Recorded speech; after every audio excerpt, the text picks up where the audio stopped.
தமிழ்நாடு அரசு சாட்டி விடும். தமிழ்நாடு இது ஒரு கையாலாகாத அரசு, எடுபடி அரசு. எடுபடி அரசு சாதிவாரி கணக்கெடுப்பு அவன் எடுக்கணும். ஆனா மாநில உரிமை தன்னாட்சின்னு வாய்கிலேயே பேசும். நாங்க தான் மாநில சுயாட்சியை காப்பாற்றணும், மாநில உரிமைன்னு பேசும். அப்ப வெறி வருமா வராதா? நீ எதுக்கு பேசுறாத?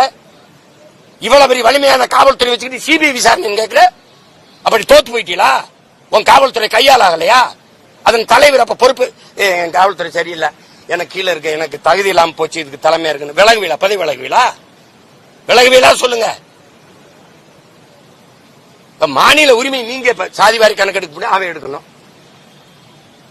சாதிய திமிர்ல, சாதிய ஆணவ படுகொலை, சாதிய பெருமைன்னு சொன்னா கூட கோச்சுக்குருவாங்க.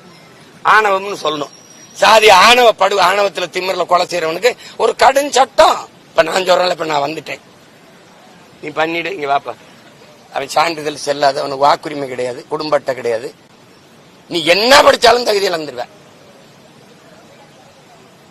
நீ என்ன பண்ணுவ? நாட்டிலே உன்னை கவனிச்சிருவான். உன் தலைமுறைக்கு கல்வி இருக்காது, படிச்சாலும் வேலையும் இருக்காது. நீ செஞ்சிருவ.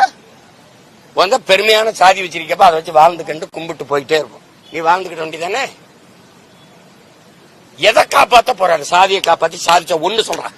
ஒண்ணு சொல்லிடு, அவனாவது ஒருத்தன் ஒண்ணு சொல்லிடுறான், அந்த சாதியை காப்பாத்தி நான் சாதிச்சேன். கடைசியா சாதி கட்டவங்க 2-3 சீட்டுக்கு மண்டிட்டு நக்குவேன். கேவலம் கேவலம். இங்க பட்டியல் இல்லாதவன் போய் நின்றுகிட்டு இருக்கா. பட்டியல் இருந்து வெளியேற்றுன்னு ஏதாவது வெறியாயிர போறேன்.